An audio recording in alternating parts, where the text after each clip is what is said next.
Long term investment सुनने में जितना भी इजी लगे लेकिन उतना इजी है नहीं लॉन्ग टर्म इन्वेस्टमेंट। कभी भी आपका कोई भी शेयर के ऊपर अच्छा खासा जब रिटर्न मिल जाता है तो जनरली हम लोग उसको सेल कर देते हैं, लेकिन कभी कोई शेयर परफॉर्म नहीं कर पाता है और ये धीरे धीरे अब नेगेटिव में आ जाता है, लेकिन उसके बाद उस पर्टिकुलर शेयर को हम लोग सेल नहीं कर पाते हैं और वो फंस जाता है लॉन्ग टर्म इन्वेस्टमेंट के अंदर। और ये किस्सा ज्यादातर होता है रिटेल इन्वेस्टर के साथ। ज्यादातर लॉन्ग टर्म इन्वेस्टमेंट के अंदर तीन तरीके का लोग आपको देखने को मिलेगा।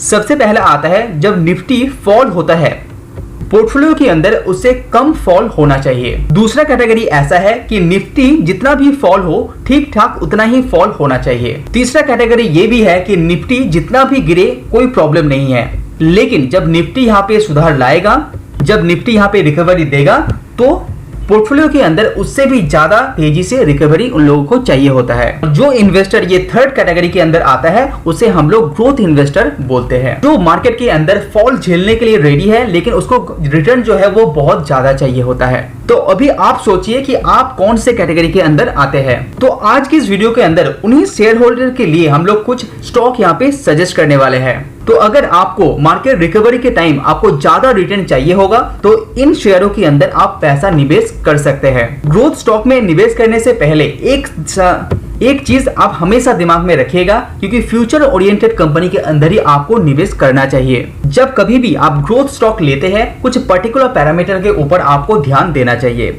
सबसे पहले इंपॉर्टेंट हो जाता है मार्केट शेयर। उस पर्टिकुलर कंपनी का मार्केट शेयर मार्केट के अंदर कितना है, उसके बाद प्रॉफिट मार्जिन कितना है, कंपनी का सेल ग्रोथ कैसा है, ROE आपको देखना चाहिए, साथ ही साथ कंपनी के ऊपर कितना कर्जा है ये भी देखना बहुत ज्यादा इंपॉर्टेंट हो जाता है। तो चलिए जानते हैं अभी शेयर के नाम।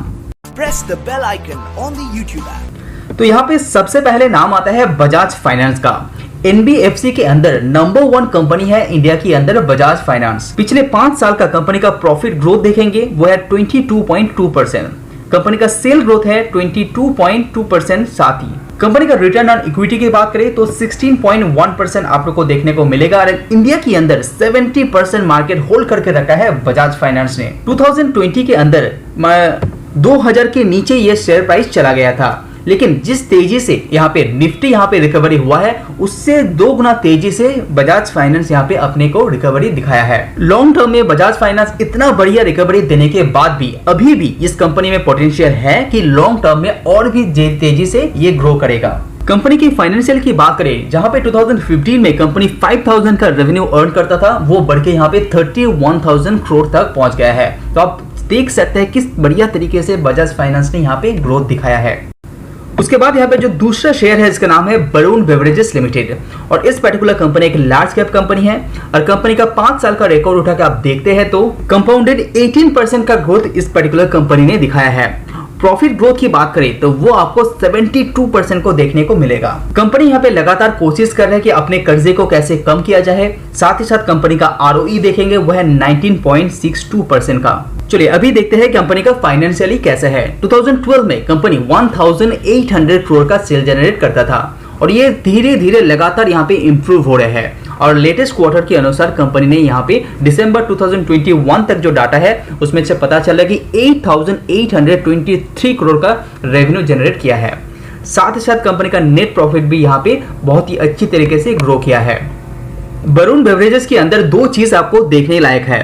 प्रोमोटर्स का होल्डिंग यहाँ पे धीरे धीरे डिक्रीज हो रहा है, लेकिन वो जो शेयर है वो FIIs एंड DIIs के पास यहाँ पे मूव हो रहे हैं। जहां पे FIIs 2019 जून के अंदर 14% का शेयर होल्ड करता था वो यहाँ पे 21% जाते हुए दिखाई दे रहे हैं, जो एक अच्छा संकेत माना जाता है FIIs के द्वारा। वरुण बेवरेजेस के अंदर पिछले 5 साल का रिटर्न आप देखते हैं तो वो 400% से भी ज्यादा देखने को मिलेगा, जो एक बेहतरीन रिटर्न माना जाता है एज अ ग्रोथ स्टॉक। इस रिटर्न को आप निफ्टी से कंपेयर करते हैं तो ये बहुत ही अच्छी तरीके से निफ्टी को बीट कर दिया है, तो इसको एक ग्रोथ स्टॉक आप मान सकते हैं। उसके बाद यहाँ पे जो तीसरा शेयर की मैं बात कर रहा हूँ उसका नाम है एबॉट इंडिया लिमिटेड, और ये कंपनी एक फार्मास्यूटिकल कंपनी है। पिछले 5 साल में एबॉट इंडिया ने यहाँ पे 11% का सेल के अंदर ग्रोथ दिखाया है। अगर आप प्रॉफिट ग्रोथ की बात करें तो 24% का ग्रोथ आपका प्रॉफिट ग्रोथ के अंदर भी आपको देखने को मिलेगा। कंपनी का 5 साल का जो ROE है वो 27% अभी है। अबाउट इंडिया लिमिटेड की ऊपर कर्जे की बात करें तो 152 करोड़ का एक नेग्लिजिबल कर्जा आपको देखने को मिलेगा। उसके हिसाब से कंपनी के पास 2799 करोड़ का रिजर्व कैश भी मौजूद है। अगर कंपनी का फाइनेंशियल देखेंगे तो बहुत ही ज्यादा स्ट्रॉन्ग है। जहां पे 2010 में कंपनी 990 करोड़ का सेल जनरेट करता था, वो धीरे धीरे बढ़ के मार्च 2022 में करीब 5000 करोड़ सेल तक पहुंच गया है। कंपनी का नेट प्रॉफिट भी यहाँ पे 61 करोड़ हुआ करता था, वो यहाँ पे 800 करोड़ तक पहुंचते हुए दिखाई दे रहे हैं। जिस तेजी से कंपनी का यहाँ पे सेल के अंदर ग्रोथ दिखाया है, उससे भी दुगना तेजी से कंपनी नेट प्रॉफिट के अंदर ग्रोथ दिखाया है। इसके पीछे का मेन कारण है कंपनी का मार्जिन। जहां पे कंपनी 7 to 12% का मार्जिन यहाँ पे लेता था, वो मार्जिन यहाँ पे बढ़ते हुए दिखाई दे रहे हैं 22% तक। तो बेहतरीन ग्रोथ यहाँ पे कंपनी का सेल के अंदर दिखाया है, प्रॉफिट के अंदर दिखाया है, इसीलिए कंपनी का शेयर प्राइस यहाँ पे ग्रोथ की तरफ इशारा दे रहा है। आज से 5 साल पहले अबाउट इंडिया का शेयर 4000 रुपीज हुआ करता था, अभी वो कितना हो गया है 18,000 रुपीज से भी ज्यादा ये हो गया है। तो ये जो रिटर्न है ये निफ्टी को बीट कर रहा है, इसीलिए अबाउट इंडिया को भी आप एक ग्रोथ स्टॉक मान सकते हैं। लेकिन जिस तरह से इस पर्टिकुलर कंपनी का कंडीशन है, वो फ्यूचर में भी ऐसा ही ग्रोथ देता रहेगा, इसीलिए अबाउट इंडिया को भी अपने पोर्टफोलियो के अंदर आप जगह दे सकते हैं। Subscribe now and press the bell icon. Never miss an update. Subscribe now and press the bell icon. Never miss an update.